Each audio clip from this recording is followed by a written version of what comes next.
नमस्कार दोस्तों, मैं Vijay Tiwari the book society में आपका स्वागत है। जहां हम आज की इस वीडियो के माध्यम से सब्जेक्ट कोड BDSV 101 के कुछ महत्वपूर्ण प्रश्नों की चर्चा आपके साथ करेंगे। जहां इस PDF में टोटल 10 क्वेश्चन होंगे और इन 10 क्वेश्चनों को हम दो भागों में कवर करेंगे। आज की वीडियो में हमारा जो पहला प्रश्न है वो प्रश्न ये है कि शिक्षा और मूल्यपरक शिक्षा के बीच संबंधों पर चर्चा कीजिए तथा मूल्योन्मुख शिक्षा की आवश्यकता का वर्णन कीजिए। यानी कि एक ही क्वेश्चन में हमसे दो क्वेश्चन पूछ रहा है। यहाँ पर पहला क्वेश्चन, शिक्षा और मूल्यपरक शिक्षा के बीच में क्या संबंध है। दूसरा, मूल्योन्मुख शिक्षा की ज़रूरत आखिर हमें क्यों ही है, यानी कि एक ऐसी शिक्षा की ज़रूरत क्यों है हमें जो हमारे अंदर मूल्यों को बढ़ावा दे सके। तो चलिए आंसर की ओर चलते हैं। इससे पहले आंसर की ओर चले, मैं आपको ये बता दूं कि BDSV 101 के लगभग 10 से 12 चैप्टर हमने अपनी प्लेलिस्ट में अपलोड कर रखे हैं। आप BDSV 101 की प्लेलिस्ट में जाकर एक एक चैप्टर को अच्छे से पढ़ सकते हो। इससे सब्जेक्ट का जो कॉन्सेप्ट है वो आपका क्लियर हो जाएगा और आपकी जो थॉट्स लेवल है वो थोड़े से बढ़ जाएंगे। तो देखिए, शिक्षा और मूल्यपरक शिक्षा का आपस में गहरा संबंध है। पहली बात तो यह है क्योंकि शिक्षा ही हमारे अंदर मूल्यों का विकास करती है। शिक्षा सिर्फ नॉलेज को नहीं बढ़ावा देती बल्कि मूल्यों का ही विकास करती है। हर समाज के कुछ ना कुछ मूल्य होते हैं। जैसे किसी व्यक्ति को ईमानदारी का मूल्य पसंद होता है, किसी व्यक्ति को नैतिकता का मूल्य पसंद होता है, कोई व्यक्ति सत्य की राह चुनता है, कोई व्यक्ति अहिंसा की राह चुनता है। तो ऐसे में जो शिक्षा है वो हमारे अंदर मूल्यों का विकास करती है। मैटर ये करता है कि हम किसके मूल्य से ज़्यादा प्रभावित होते हैं। तो इस प्रकार से अगर देखा जाए तो शिक्षा सिर्फ नॉलेज प्रदान करने का माध्यम नहीं है बल्कि ये व्यक्ति के मानसिक विकास के लिए ज़रूरी है ताकि हम अपने डिसीजन अच्छे से ले सकें। व्यक्ति के नैतिक विकास के लिए भी जरूरी है ताकि व्यक्ति सोशल वेलफेयर के काम कर सके, समाज के कल्याण के लिए काम कर सके। और शिक्षा सांस्कृतिक विकास के लिए भी महत्वपूर्ण होती है। ऐसे में अगर आप ये कहो कि शिक्षा बिना मूल्यों के हो तो ये शिक्षा तो निरर्थक हो जाएगी, ये शिक्षा बेकार हो जाएगी। यानी कि मूल्यपरक शिक्षा के बिना शिक्षा का कोई उद्देश्य नहीं है। आखिर एक बार बताओ, हमें एजुकेशन क्यों दी जाती है? तो आप ये कहेंगे भाई एजुकेशन हमें इसलिए दी जाती है ताकि हम नौकरी प्राप्त कर सकें। तो ये तो बिल्कुल गलत जवाब है। भाई एजुकेशन हमें इसलिए दी जाती है ताकि मनुष्य एक सामाजिक प्राणी और समाज में वो अपनी भूमिका निभा सके। अपने प्रति जो उसकी जिम्मेदारी है उसे निभा सके, समाज के प्रति जो जिम्मेदारी उसे निभा सके, परिवार के प्रति जो जिम्मेदारी उसे संभाल सके, देश के प्रति जो जिम्मेदारी उसे निभा सके।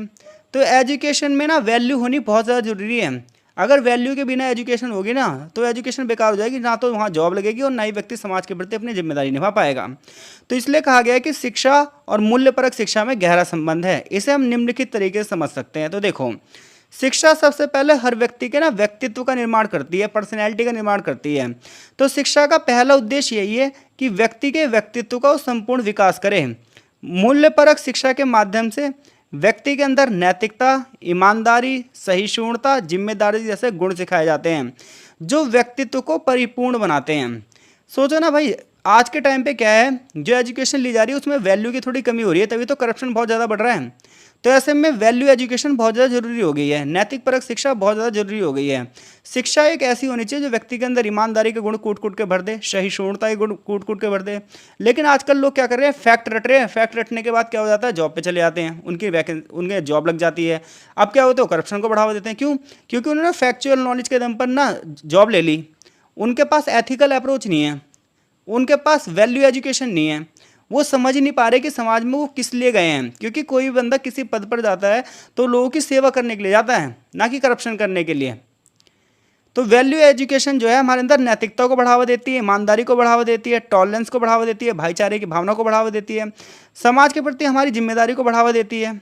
और यही व्यक्तित्व को परिपूर्ण बनाते हैं, यही हमारी पर्सनैलिटी को परिपूर्ण बनाते हैं। तो इसलिए शिक्षा और हम ये कह सकते हैं कि वैल्यू एजुकेशन दोनों का एक दूसरे से बहुत ही गहरा संबंध है। इसके अलावा शिक्षा हमें समाज के प्रति जिम्मेदारी सिखाती है। तो शिक्षा और मूल्यपरक शिक्षा के माध्यम से व्यक्ति समाज में अपनी भूमिका निभाता है, जिम्मेदारी समझता है। ऐसे में जो मूल्यपरक शिक्षा होती है, वैल्यू एडेड एजुकेशन होती है, ये समाज में संतुलन बनाती है, शांति बनाए रखने में मदद करती है। इसके अलावा मूल्यपरक शिक्षा भाईचारे को बढ़ावा देती है, विभिन्न विचारधाराओं के सम्मान करने की बात करती है, धर्म के प्रति सहनशील बनाती है। आप ध्यान रखना, जितने भी कट्टर बंदे होंगे वो अनपढ़ होंगे।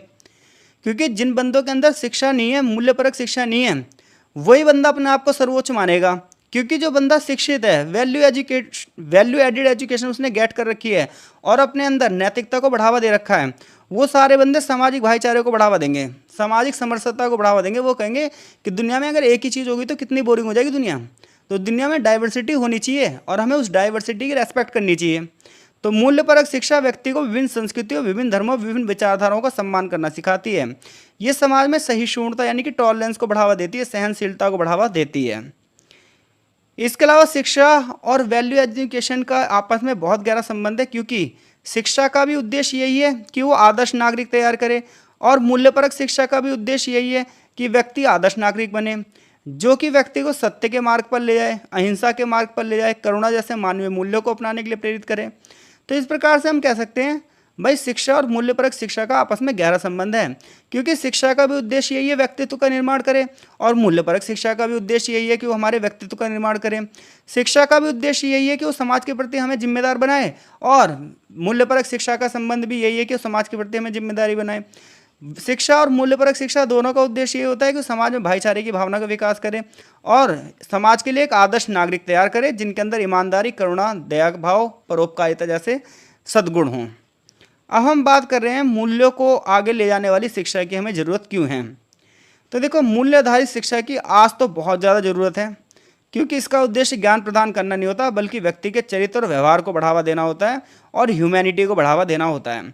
यानी कि मूल्यपरक शिक्षा वो शिक्षा होती है जो सिर्फ ज्ञान प्रदान नहीं करती, बल्कि व्यक्ति के कैरेक्टर को भी बढ़ावा देती है, व्यवहार को भी अच्छा करती है, ह्यूमैनिटी को बढ़ावा देती है। एक ह्यूमन होने के नाते हमें दूसरे ह्यूमन के साथ कैसा बिहेव करना चाहिए, ये मूल्यपरक शिक्षा ही सिखाती है हमें। इस शिक्षा का उद्देश्य होता है कि व्यक्ति का चरित्र ईमानदारी से गढ़ा जाए, व्यक्ति का चरित्र परिश्रमी हो, व्यक्ति चोरी ना करे, हिंसा ना करे, बल्कि समाज में कल्याणकारी भावनाओं को प्रेरित करे। तो इस प्रकार से मूल्यपरक शिक्षा आज के ज़माने में तो बहुत ज़्यादा जरूरी है भाई, क्योंकि इसका उद्देश्य सिर्फ ज्ञान प्रदान करना नहीं है। इसके अलावा मूल्यपरक शिक्षा नैतिक पतन को रोकती है। आधुनिक समाज में नैतिकता का पतन हो रहा है, लोग स्वार्थी हो रहे हैं, हिंसा को बढ़ावा दे रहे हैं, भ्रष्टाचार को बढ़ावा दे रहे हैं, और आज ये चिंता का विषय बन चुका है। ऐसे में मूल्योन्मुख शिक्षा की हमें बहुत ज़्यादा जरूरी है, जो व्यक्ति को सही और गलत में अंतर करने की क्षमता प्रदान करे। क्योंकि क्या चीज़ सही है, क्या चीज़ गलत है, कम से कम इतना तो सोच पाएँ भाई, हम इंसान हैं, कम से कम इतनी बुद्धि तो हमारे पास होनी ही चाहिए। तो मूल्यपरक शिक्षा जो है वो नैतिक पतन को रोकती है, ये मानवता के विकास को बढ़ावा देती है, ये समाज में शांति और स्थिरता को बढ़ावा देती है, और ये व्यक्ति के खुद के विकास के लिए, आत्म विकास के लिए भी बहुत ज़्यादा जरूरी है। व्यक्ति को सेल्फ डिसिप्लिन सिखाती है और अपने अंदर आत्मविश्वास को बढ़ावा देती है, इसलिए मूल्यपरक शिक्षा की ज़रूरत है। इसके अलावा विश्व की चुनौतियों से अगर हम निपटना चाहते हैं, समाज में जो आज पर्यावरणीय संकट पैदा हो रहा है, आज जो युद्ध हो रहे हैं, आज समाज में जो असमानता है, इन सबको सिर्फ और सिर्फ हम मूल्यपरक शिक्षा से ही ख़त्म कर सकते हैं, जहां हर एक व्यक्ति मूल्यपरक शिक्षा के माध्यम से अपने मूल्यों को जगाएगा, ईमानदारी, सद्गुण जैसे व्यवहारों को बढ़ावा देगा और नैतिकता को बढ़ावा देगा। और जब समाज में कुछ गलती नहीं होगा तो फिर हम कहेंगे समाज एक अच्छा समाज बन चुका है। तो इन सब समस्याओं से निपटने के लिए हमें भाई मूल्यपरक शिक्षा की ज़रूरत है।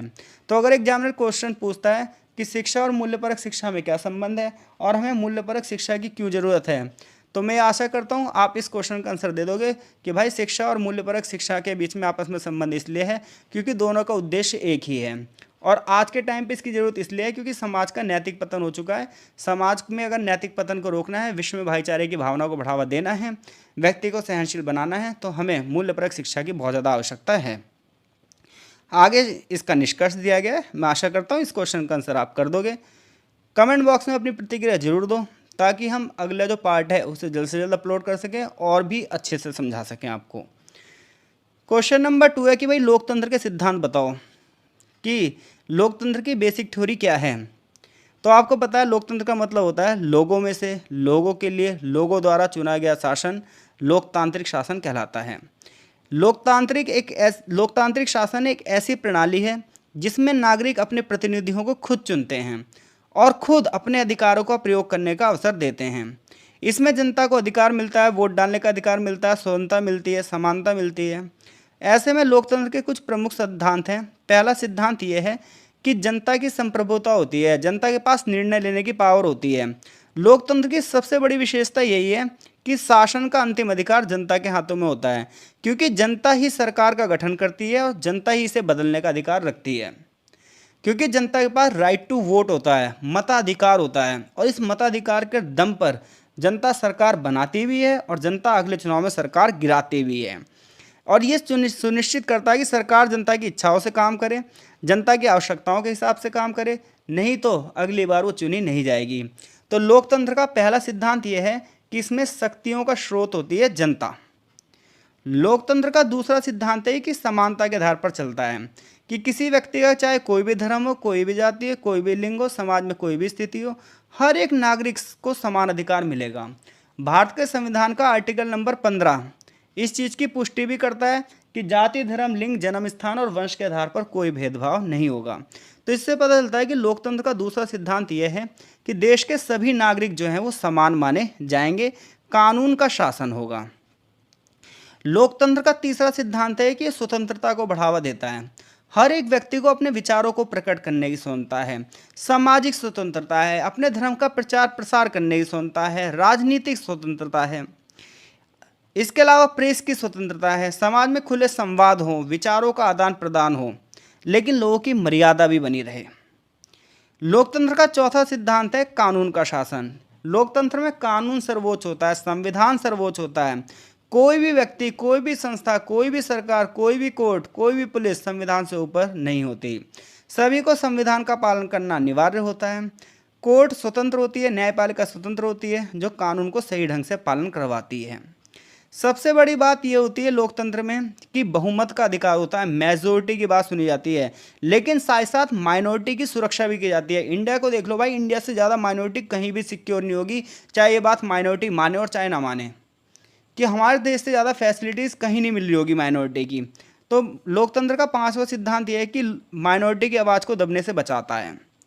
इसके अलावा लोकतंत्र में ट्रांसपेरेंसी बनी रहती है और लोगों के मौलिक अधिकारों की गारंटी देता है। जैसे हमारे संविधान में 6 मौलिक अधिकार हमें दिए गए हैं, जैसे स्वतंत्रता का अधिकार, समानता का अधिकार, शिक्षा का अधिकार, धार्मिक स्वतंत्रता का अधिकार, शोषण के विरुद्ध अधिकार। और ये अधिकार सार्वभौमिक होते हैं, अटल होते हैं, कोई भी सरकार इन मौलिक अधिकारों को हमसे नहीं छीन सकती। लोकतंत्र का अगला सिद्धांत होता है स्वतंत्र और निष्पक्ष चुनाव, कि चुनाव इस तरीके से होना चाहिए कि वो किसी के फेवर में ना हो, एक ट्रांसपेरेंसी बनी रहनी चाहिए ताकि लोगों का लोकतंत्र में विश्वास बना रहे। लोकतंत्र में समझौते चलते हैं, सहयोग चलता है, जहां संसद में कानून बनाते हुए सरकार एक दूसरे को सहयोग करती है। और लोकतंत्र की सफलता के लिए शिक्षा और जागरूकता बहुत ज़रूरी है, क्योंकि देखो लोकतंत्र जब भी सफल होगा जब लोग अपने अधिकारों के प्रति जागरूक होंगे और देश के प्रति अपनी जिम्मेदारी निभाएंगे। तो लोकतंत्र के जो सिद्धांत है उसमें स्वतंत्रता, समानता, न्याय जैसे मूल्य होते हैं। ये न सिर्फ देश की शासन प्रणाली को चलाने के लिए महत्वपूर्ण होते हैं, बल्कि समाज में शांति स्थापित करने के लिए, लोगों को सम्मानपूर्वक जीवन जीने के लिए भी बहुत ज़्यादा जरूरी होते हैं। तो मैं ये मान के चल रहा हूँ अगर ये क्वेश्चन आता है कि लोकतंत्र के सिद्धांत बताओ, तो आप ये क्वेश्चन कर दोगे। दिसंबर 2023 का ये क्वेश्चन पेपर चल रहा है जिसे हम सॉल्व कर रहे हैं। क्वेश्चन पेपर की वीडियो भी मैं बना दूंगा और क्वेश्चन पेपर को टेलीग्राम ग्रुप में भी भेज दूंगा। आप टेलीग्राम ग्रुप में ऐड होके क्वेश्चन पेपर की पीडीएफ देख सकते हो। और अगर ये पीडीएफ आप परचेज करना चाहते हो तो आप मुझे टेलीग्राम पर मैसेज कर सकते हो। अगला क्वेश्चन है भारतीय संस्कृति में अंतर्निहित मूल्यों का वर्णन कीजिए। यानी कि क्वेश्चन ये पूछ रहा है कि भैया भारतीय संस्कृति में कौन कौन से मूल्य हैं, भारतीय संस्कृति के मूल्य की व्याख्या करो। तो भारत की संस्कृति आपको बताइए विश्व की सबसे प्राचीन संस्कृति है, विश्व की सबसे समृद्ध संस्कृति है। भारत की संस्कृति से महान कोई संस्कृति नहीं है। इसमें अपने नैतिक गुण हैं, आध्यात्मिक गुण हैं, सांस्कृतिक गुण हैं, जो भारत को पूरे विश्व में एक अलग पहचान देते हैं। आखिर वो कौन से मूल्य हैं जो भारत को एक अलग पहचान देते हैं? अब हम उन मूल्यों की बात करने जा रहे हैं। सबसे पहला मूल्य है अहिंसा। आप जैनिज्म की थ्योरी पढ़ लीजिए, बुद्धिज्म की थ्योरी पढ़ लीजिए या गांधी के विचार पढ़ लीजिए, तो भारतीय संस्कृति का सबसे प्रमुख मूल्य है अहिंसा, जो मानवता को बढ़ावा देता है, वसुधैव कुटुंबकम को बढ़ावा देता है, विश्व में भाईचारे की भावना को बढ़ावा देता है, प्रेम पर आधारित जीवन है हमारा, करुणा है, दूसरों के प्रति हम सम्मान को बढ़ावा देते हैं। और महात्मा गांधी जैसे नेताओं ने इसे जीवन और राजनीति में लागू करने का प्रयास किया है। तो भारतीय संस्कृति में जो निहित मूल्य हैं, पहला मूल्य क्या है? अहिंसा। यानी कि हमारे यहाँ के लोग युद्ध प्रिय नहीं हैं, हम तो प्रेम प्रिय लोग हैं, मानवता को बढ़ावा देते हैं, विश्व में भाईचारे को बढ़ावा देते हैं। ये हमारी संस्कृति का मूल्य है। दूसरा मूल्य है सत्य। सत्य भारतीय संस्कृति के आध्यात्मिक विचारों में से एक है। इसे सत्यमेव जयते के रूप में जाना जाता है, जिसका अर्थ होता है सत्य की विजय होती है। तो भारतीय परंपरा का जो मूल्य है वो हमेशा है सत्य की राह पर चलना। चाहे आप सनातन थ्योरी पढ़ लो, चाहे आप जैनिज्म थ्योरी पढ़ लो, चाहे आप बुद्धिज्म थ्योरी पढ़ लो, सब में ये बात की गई है कि सत्य की राह डगर, सत्य की जो डगर है वो कठिन जरूर है, लेकिन असंभव नहीं है। सत्य की राह पर चल के ही हम विश्व में मानवता का प्रचार प्रसार कर सकते हैं। भारतीय विचारधारा में सत्य को जीवन जीने का एक मार्ग माना गया है। भारतीय संस्कृति का अगला मूल्य है धर्म और कर्तव्य, जहां प्रत्येक व्यक्ति के धर्म का मतलब यह है कि उसे अपने कर्तव्यों का पालन करना है। हर व्यक्ति की जिम्मेदारी अपने प्रति होती है, अपने परिवार के प्रति भी होती है, समाज के प्रति भी होती है और देश के प्रति भी होती है। और व्यक्ति को हर जिम्मेदारी को पूर्ण ईमानदारी से फॉलो करना चाहिए, तभी एक अच्छे समाज की निर्माण हो पाएगा। भारतीय संस्कृति में 4 पुरुषार्थों धर्म, अर्थ, काम और मोक्ष को समाज में संतुलन बनाए रखने के लिए किया गया है। भारतीय संस्कृति का जो अगला मूल्य है वो है सहनशीलता और सहिष्णुता। भारत ने कितने ही आक्रमणकारियों को अपने यहाँ जगह दी है। आज भारत जो है वो विश्व में सबसे विविधता वाला देश है। विभिन्न धर्म, विभिन्न जाति, विभिन्न विचारधाराएं जितनी भी हैं सब सम्मान के साथ अपना लेता है भारत, क्योंकि भारत वसुधैव कुटुंबकम के सिद्धांत को बढ़ावा देता है। कुछ तो है इस मिट्टी में कि जो यहाँ पर आता है वो इसी का हो जाता है। आगे हम बात करें, भारत की संस्कृति का अगला मूल्य है आध्यात्मिकता। हम हर चीज को आध्यात्मिकता से जोड़ते हैं। आत्मा, परमात्मा, ब्रह्मांड के बीच जो संबंध है उसे समझने पर जोर देते हैं। योग, ध्यान और वेदांत के माध्यम से जीवन को संतुलित बनाने का प्रयास करते हैं। इसके अलावा भारतीय संस्कृति सामाजिक समरसता यानी कि सोशल हार्मोनी को बढ़ावा देती है, सहयोग को बढ़ावा देती है। यहाँ अगर आप परिवार की भी बात करोगे तो जॉइंट फैमिली चलती है, जिससे पता चलता है कि कितना ज़्यादा कम्युनिटी के बेस पर सहयोग दिया जाता है। इसके अलावा हम सामाजिक एकता को बढ़ावा देते हैं। हमारे देश में दया और करुणा उच्च मानवीय मूल्य हैं। जितना हमारे देश में दान दे दिया जाता है ना, उतना छोटे मोटे देशों की तो जीडीपी होती है। इतना तो हमारे देश में दान चलता है, चैरिटी चलती है। हम पशुओं के प्रति भी, प्रकृति के प्रति भी, पर्यावरण के प्रति भी दया और करुणा का भाव रखते हैं। सादा जीवन और उच्च विचार हमारी संस्कृति का सबसे बड़ा मूल्य है कि हम भौतिकवाद से दूर रहना चाहते हैं, सादे जीवन को बढ़ावा देना चाहते हैं, नैतिक जीवन पर बढ़ावा देना चाहते हैं। हम उच्च आदर्शों को बढ़ावा देना चाहते हैं, अच्छी विचारधाराओं को बढ़ावा देना चाहते हैं और एक हाई क्लास सोसाइटी की स्थापना करना चाहते हैं। ये हमारे भारत के मूल्य हैं। हम स्वतंत्रता को बढ़ावा देना चाहते हैं, आत्मनिर्भरता को बढ़ावा देना चाहते हैं, हर एक व्यक्ति अपनी स्वतंत्रता का जीवन जी सके, हम इस चीज़ को बढ़ावा देने वाले हैं। हम प्रकृति और पर्यावरण को देवता के रूप में पूजते हैं, नदियों, वृक्षों और पशुओं की पूजा करते हैं। ये पर्यावरण संरक्षण के प्रति हमारी सोच को दर्शाता है। ये सब भारत के जो है वो मूल्य हैं जो पूरे विश्व में भारत को अलग बनाते हैं। तो भारतीय संस्कृति के ऐसे मूल्य हैं जो व्यक्तिगत, सामाजिक और वैश्विक स्तर पर नैतिकता को बढ़ावा देते हैं। ये न सिर्फ समाज को टिकाऊ बनाते हैं बल्कि पूरी की पूरी ह्यूमैनिटी के लिए मार्गदर्शक भी हैं। तो मैं आशा कर रहा हूँ अगर ये क्वेश्चन भी पेपर में आया तो आप डेफिनेटली इस क्वेश्चन का आंसर भी कर दोगे। क्वेश्चन नंबर हमारा है 4 कि सतत विकास क्या है और बच्चों में मूल्य संवर्धन विधि का वर्णन कीजिए। तो देखो, सतत विकास वो विकास होता है जो आने वाली पीढ़ियों को ध्यान में रखकर अपने संरक्षण के उपयोग की बात करता है। यानी कि आज के टाइम पर जो हमारे सारे रिसोर्सेज हैं, ये सारे के सारे रिसोर्सेज हमें ऐसे यूज़ करने चाहिए कि हमारा तो डेवलपमेंट हो ही सके, आने वाली पीढ़ियों का भी डेवलपमेंट हो सके। दूसरा क्वेश्चन पूछ रहा है कि बच्चों में आप मूल्यों का विकास कैसे करोगे। यानी कि अपने बच्चे में आपको अगर ईमानदारी को बढ़ावा देना है, सत्य को बढ़ावा देना है, नैतिकता को बढ़ावा देना है, तो आप कैसे करोगे। तो देखो, सस्टेनेबल डेवलपमेंट यानी कि सतत विकास। तो सतत विकास एक ऐसी प्रक्रिया है जो ये कहती है कि वर्तमान पीढ़ी की आवश्यकता तो पूरी होनी ही चाहिए, इसके अलावा भविष्य की पीढ़ी की भी आवश्यकता पूरी होनी चाहिए। यानी कि अपनी आवश्यकता को पूरा करने के लिए ये नहीं कि आप अपने संसाधनों को ख़त्म कर दो और भविष्य के लिए कुछ छोड़ो ही ना। तो आपको अपने संसाधनों का प्रयोग ऐसे करना चाहिए कि आपका खुद का भी विकास हो और भविष्य की पीढ़ी खतरे में भी नहीं जाए, उनका भी विकास हो। क्योंकि देखो, जो हमारे नेचुरल रिसोर्सेज हैं वो सीमित हैं। अगर हम इनका अंधाधुंध प्रयोग करेंगे तो आने वाली पीढ़ी इनका प्रयोग कैसे करेंगी। ऐसे में आर्थिक विकास आने वाली पीढ़ी हो कैसे होगा, सामाजिक विकास कैसे होगा, पर्यावरण संतुलन में कैसे आएगा। तो सतत विकास का उद्देश्य ये होता है कि हम अपने नेचुरल रिसोर्सेज का संरक्षण कर सकें, सामाजिक भाईचारे को बढ़ावा दे सकें और आर्थिक विकास को प्राप्त कर सकें। सतत विकास के सिद्धांत ये हैं कि हमें अपने प्राकृतिक संसाधनों का विवेकपूर्ण प्रयोग करना चाहिए, क्योंकि इस दुनिया में पेट भरने के लिए सबके पास है, लेकिन पेट ही भरने के लिए नहीं है। तो हमारे जो नेचुरल रिसोर्सेज हैं वो सीमित हैं, और भाई हमें इनका प्रयोग इसी तरीके से करना चाहिए। फॉर एग्जांपल भाई एक बात बताओ, अगर आप सारे पेड़ काट ही दोगे अपने विकास के लिए, तो आने वाली पीढ़ियाँ तो मरी जाएंगी। आप सारा पेट्रोल, सारा कोयला खुद ही यूज़ कर लोगे, पर्यावरण को ऐसा प्रदूषित कर दोगे, पृथ्वी रहने लायक न बने, तो आने वाली पीढ़ियाँ कैसे सर्वाइव करेंगी। तो सतत विकास पर्यावरण संरक्षण को बढ़ावा देता है। ये एक ऐसे आर्थिक विकास को बढ़ावा देता है जो लॉन्ग टर्म हो, शॉर्ट टर्म नहीं, लॉन्ग टर्म विकास को बढ़ावा देता है। समाज में सही व्यक्तियों को समान अवसर की बात करता है, और पीढ़ीगत न्याय, यानी कि इस पीढ़ी को भी न्याय मिले और अगली पीढ़ी को भी न्याय मिले, इसकी बात करता है सतत विकास। अब हम बात कर रहे हैं बच्चों में मूल्यों का संवर्धन कैसे किया जाए, बच्चों को नैतिकता कैसे सिखाया जाए, बच्चों को सही और गलत में अंतर कैसे सिखाया जाए, बच्चों को कैसे बताया जाए भाई समाज के प्रति तुम्हारी जिम्मेदारी क्या है। तो देखो, इसके लिए ये सारी विधियाँ अपनाई जा सकती हैं। सबसे पहले बच्चों को शिक्षा के माध्यम से समाज से अच्छे मूल्य सिखाए जा सकते हैं। तो देखो, बच्चों को ऐसी कहानियाँ सुनाओ जिसमें क्या हो, भाईचारे की भावना का बढ़ावा मिले।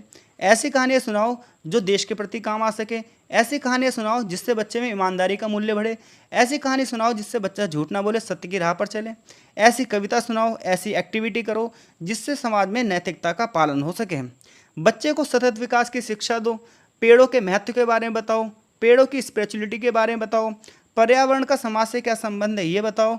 बच्चों के अंदर जागरूकता लाओ, क्योंकि हम देखो किसी चीज़ की केयर जब भी करते हैं जब हमें ये पता होता है कि वो चीज़ हमारे लिए कितनी ज़्यादा प्रॉफिटेबल है। कोई बच्चा पेड़ को नुकसान जब भी पहुंचाएगा जब उसे ये पता नहीं होगा कि उस पेड़ को नुकसान वो क्यों पहुंचा रहा है। तो अगर किसी बच्चे को ये पता चल जाए कि वो पेड़ को नुकसान पहुंचाने से उसको नुकसान पहुंचेगा, तो शायद वो पेड़ को नुकसान ना पहुंचाए। तो बच्चे को अवेयरनेस लाओ भाई बच्चे के अंदर।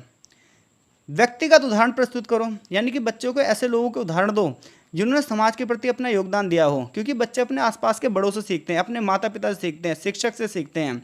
अगर शिक्षक ही ईमानदार नहीं होगा तो बच्चा ईमानदार कैसे होगा, माता पिता ईमानदार नहीं होंगे तो बच्चे कैसे ईमानदार होंगे। तो खुद को उदाहरण के रूप में प्रस्तुत करो भाई, क्योंकि बच्चा आपसे ही सीखेगा। बच्चों को दिखाओ कि कैसे छोटे छोटे कार्यों से कितने बड़े इम्पैक्ट पड़ते हैं। जैसे आप कचरा फेंक रहे हो तो रोड पर मत फेंको, क्योंकि बच्चा अगर आपको रोड पर फेंकते हुए दिखेगा कचरा तो खुद भी फेंकेगा। पानी बचाना सिखाओ बच्चों को, क्योंकि आप खुद पानी को वेस्ट करोगे तो बच्चा ही क्यों बचाएगा। आप दूसरों की मदद करो, बच्चा भी दूसरे की मदद करना सीखेगा। तो इस प्रकार से आप अपना उदाहरण देके बच्चों को सिखा सकते हो। दूसरा, खेल और गतिविधियों के माध्यम से बच्चों को कम्युनिटी में काम करने के लिए प्रोत्साहित करो, सहयोग को बढ़ावा दो। इसके अलावा ऐसी एक्टिविटी करो जिसमें बच्चे एक दूसरे को सहयोग करें। जैसे बच्चों को वृक्षारोपण के लिए ले जाओ, पशुओं को बचाने के लिए ले जाओ, प्रकृति की देखभाल करने के लिए बढ़ावा दो। कहानियों का प्रयोग करो, साहित्य का प्रयोग करो, पर्यावरण के प्रति जिम्मेदारी सिखाओ बच्चों को, सामाजिक कार्यों में भागीदारी करो, गरीब लोगों की सेवा, वृद्धों की सेवा करना सिखाओ बच्चों को, वृद्धाश्रम में ले जाओ, उन्हें करुणा के भाव सिखाओ। क्योंकि सिर्फ और सिर्फ किताबी ज्ञान से बच्चे के अंदर नैतिकता का बढ़ावा नहीं मिल सकता जब तक बच्चा जाके सामने समस्याओं को ना देखे। तो इस प्रकार से बच्चे के अंदर मूल्यों का विकास हम कर सकते हैं। इसके अलावा बच्चे से बातचीत करो, संवाद करो, चर्चाएँ करो कि भाई अलग अलग परिस्थितियों में क्या होगा, अलग अलग केस स्टडी बताओ, उन्हें अलग अलग सिचुएशन फील कराओ। तो इस प्रकार से बच्चे में क्या होगा, जो है नैतिकता का बढ़ावा मिलेगा। जैसे बच्चे को आप सच और झूठ का अंतर बताओ, सत्य की विजय दिखाओ बच्चे को, तो बच्चा तभी तो सत्य की राह पर चलेगा। इसके अलावा बच्चे को धार्मिक और सांस्कृतिक शिक्षा दो, लेकिन ऐसी शिक्षा दो जो सभी धर्मों का सम्मान करे, सभी परंपराओं को अपनाए, सभी त्योहारों को अपनाए, सभी भागीदारियों को बढ़ावा दे। तो निष्कर्ष ये निकलता है, अगर बच्चों में आप मूल्यों को बढ़ावा देना चाहते हो तो इससे उनका चरित्र निर्माण होगा, समाज में वो पॉजिटिव रोल अदा करेंगे, सतत विकास को बढ़ावा देंगे, बच्चे जागरूक बनेंगे, उनकी खुद की भी उन्नति होगी, समाज की भी उन्नति होगी, पर्यावरण की भी उन्नति होगी। सही बच्चों में नैतिकता के गुण आएंगे। जब बच्चे इन मूल्यों को रखेंगे तो वो आने वाली पीढ़ियों को बहुत ही अच्छे से बनाएंगे और साथ ही साथ एक अच्छी सोसाइटी का निर्माण करेंगे। इस वीडियो का हम लास्ट क्वेश्चन पढ़ने जा रहे हैं। अच्छा शब्द का क्या अर्थ है और आत्मबोध से आप क्या समझते हो। यहाँ पर भी आपसे 2 क्वेश्चन पूछे हैं कि एक तो पहला क्वेश्चन ये पूछ रहा है अच्छा शब्द से आप क्या समझते हो, दूसरा क्वेश्चन आपसे पूछ रहा है आत्मबोध से आप क्या समझते हो। तो देखिए, सबसे पहले हम अच्छा शब्द की बात करते हैं। तो देखो, आपने कभी सोचा है कि आपका कोई काम अच्छा हो सकता है बुरा। तो देखो जो आपके लिए अच्छा है हो सकता है किसी सिचुएशन में वही बुरा हो। तो अच्छा शब्द जो है ये पॉजिटिविटी का साइन है, गुण का साइन है और संतोष का साइन है। यानी कि जब आप अच्छे की बात करते हो तो अच्छा शब्द अलग अलग सिचुएशन में अलग अलग तरीके से यूज़ होता है। कुल मिलाकर अच्छा वो होता है जो अधिकतर लोगों के सुखों का साधन बने, क्योंकि आपका कोई भी काम 100% लोगों को सेटिस्फाई नहीं कर सकता। अगर आपका काम 70% 80% लोगों को सेटिस्फाई कर रहा है तो आप ये मान के चलो कि आपका काम अच्छा है। तो अच्छा शब्द पॉजिटिविटी को बढ़ावा देता है, गुणों को बढ़ावा देता है और संतोष को बढ़ावा देता है, यानी कि संतुष्टि को बढ़ावा देता है। गुणवत्ता के संदर्भ में आपने कोई काम किया, आपके कोई विचार हैं, ठीक है, व्यक्ति की उत्कृष्टता है, तो उसे अच्छा कह सकते हैं। जैसे ये खाना बहुत अच्छा है क्योंकि इसकी क्वालिटी अच्छी है। व्यवहार के संबंध में हम अच्छा उसे कहेंगे कि किसी व्यक्ति का आचरण नैतिक हो, जैसे वो अच्छा इंसान है। निर्णय के संदर्भ में हम कहेंगे किसी व्यक्ति को कोई घटना संतोषजनक लगती है, जैसे वो कहे ये प्लानिंग मेरे लिए बहुत अच्छी है, तो प्लानिंग उसके लिए अच्छी हो जाएगी। तो जो अच्छा शब्द है वो अलग अलग परिस्थितियों में अलग अलग है। हो सकता है वो किसी एक कम्युनिटी के लिए अच्छा हो और किसी दूसरी कम्युनिटी के लिए वही चीज़ अच्छी ना हो। तो जो अच्छा है वो अलग अलग सिचुएशन में अलग अलग है। उपयोगितावाद का सिद्धांत ये कहता है कि अच्छा वो है जो मैक्सिमम लोगों को सुख को प्रदान करें, यानी कि आपके जो काम है वो ज़्यादा से ज़्यादा लोगों को अगर सुख दे रहे हो तो आपके अच्छे कार्य माने जाएंगे। इसके अलावा बातचीत के माध्यम से जब आपको पॉजिटिव रेस्पॉन्स मिले तो समझ लेना वो बात भी क्या है, अच्छी है। तो इससे पता चलता है जो अच्छा शब्द है उसका आप जो है अलग अलग अर्थों में प्रयोग करते हो। तो सबसे पहले देखो इसे आप और अच्छे से लिख सकते हो सर, आप ऐसे लिख सकते हो जो अच्छा शब्द है वो परिस्थितियों के हिसाब से होता है। उपयोगितावाद का सिद्धांत जेरमी बेंथम देते हैं और ये कह रहे हैं भाई कि वो चीज़ अच्छी होगी जो अधिकतम लोगों के अधिकतम सुख का कारण बनेगी, यानी कि आपके किसी भी कार्य से ज़्यादा से ज़्यादा लोगों को सुख मिल रहा है तो वो आप मान के चलो वो चीज़ अच्छी है। लेकिन ये भी ध्यान रखना आपके जो अच्छे कार्य है वो 100% लोगों को सेटिस्फाई नहीं कर सकते। तो अलग अलग परिस्थितियों में सकारात्मकता के आधार पर, गुणों के आधार पर और संतुष्टि के आधार पर अलग अलग चीज़ें अच्छी होती हैं। एग्जाम्पल देके आप समझा देना। अब देखो आत्मबोध का मतलब क्या होता है। आत्म मतलब अपने और बोध मतलब ज्ञान, यानी कि स्वयं के बारे में ज्ञान कि हमारा अस्तित्व क्या है, हम कौन हैं, आत्मा क्या है, वास्तविकता क्या है। जब हम इसके बारे में अवेयरनेस लेते हैं तो इसे आत्मबोध कहते हैं। ये गहरा आंतरिक अनुभव है, ये हमारी बुद्धि और चेतना का परिणाम है जो व्यक्ति को अपने असली स्वरूप, अपने उद्देश्य की पहचान करने में मदद करता है। आप अपने आप रोज़ सोते वक्त अपने आप से एक क्वेश्चन पूछो, मैं कौन हूँ, आज मैंने जो काम किए उसका क्या प्रभाव पड़ेगा, मैंने कितने काम सही किए, कितने काम गलत किए। आप अपने मन से सोचना, आप 10 दिन ऐसा लगातार करना, सच में कह रहा हूँ 10 दिन बाद आपके जीवन में चेंज आ जाएगा। आपके थॉट प्रोसेस बदल जाएंगे, समाज में आपका स्टैंडर्ड जो है वो चेंज हो जाएगा। क्योंकि आत्मबोध का मतलब होता है स्वयं का ज्ञान, अपने अस्तित्व का ज्ञान, हम कौन हैं, हम किस लिए पैदा हुए हैं, समाज में हमारी क्या भूमिका है, हम कहाँ तक जा रहे हैं, कौन सा रास्ता में कहाँ तक ले जा रहा है, आत्मा क्या होती है, परमात्मा क्या होती है, समाज में इतना करप्शन क्यों है, समाज में दंगे फसाद क्यों हैं, सबका जवाब मिल जाएगा आपको। आत्मबोध का मतलब ये होता है। आत्मबोध के पहलू होते हैं सबसे पहले सेल्फ अवेयरनेस, स्वयं की समझ।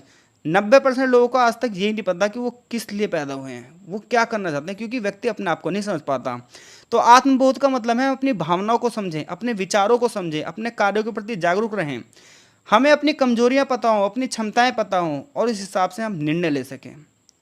आत्मबोध आध्यात्मिक जागरूकता को बढ़ावा देता है। यह आत्मा और परमात्मा के संबंधों को समझने की बात करता है। यह योग और ध्यान के माध्यम से प्राप्त किया जाता है। आत्मबोध हमें जीवन का उद्देश्य बताता है, हमारी जीवन की यात्रा के बारे में बताता है, जीवन के उद्देश्यों का एहसास कराता है। आत्मबोध से व्यक्ति अपने आचरण में सुधार करता है, अच्छे नैतिक मूल्यों को अपनाने की ओर अग्रसर करता है। आप सोचिए कि आपने कोई एक्टिविटी करी और रात में आकर सोचो कि जो मैंने काम किया क्या ये सही था, क्या ये गलत था। कितने लोगों को ये सुख दे सकता है, कितने लोगों को कष्ट दे सकता है। कसम से कह रहा हूँ ऐसे क्वेश्चन अगर आप पूछोगे ना अपने आप से, हर बंदा अगर ऐसे क्वेश्चन अपने आप से पूछने लग जाएगा, समाज से आदि समस्याएं खत्म हो जाएंगी। तो आत्मबोध नैतिकता और आत्म सुधार के लिए भी जरूरी है। तो अच्छा शब्द सकारात्मकता और संतोष का प्रतीक है, जबकि आत्मबोध व्यक्ति की वास्तविकता को पहचानने में मदद करता है। आत्मबोध से व्यक्ति अपने जीवन की दिशा को पहचानता है, समाज और मानवता के प्रति अपनी जिम्मेदारी को समझता है और दोनों ही विचारों का उद्देश्य है कि एक बेहतर और संतुलित जीवन की ओर आगे बढ़ा जाए। तो मैं ये मानकर चल रहा हूँ कि इन पांचों क्वेश्चनों में से कोई भी क्वेश्चन आया पेपर में आप डेफिनेटली कर दोगे। अगले जो 5 क्वेश्चन हैं वो हम पार्ट 2 में डिस्कस करेंगे। तब तक के लिए आपका बहुत बहुत धन्यवाद। कमेंट बॉक्स में प्रतिक्रिया जरूर दीजिएगा ताकि हमें पता चल पाए चीज़ें आपको समझ में आ रही है नहीं आ रही हैं। और डीप अगर आप कॉन्सेप्ट जानना चाहते हो तो जो मैंने चैप्टरों की वीडियो बना रखी है वहाँ जाके आप पढ़ लो, चीज़ें और अच्छे से क्लियर हो जाएगी। तो मिलते हैं आपसे नेक्स्ट पार्ट में, तब तक के लिए धन्यवाद।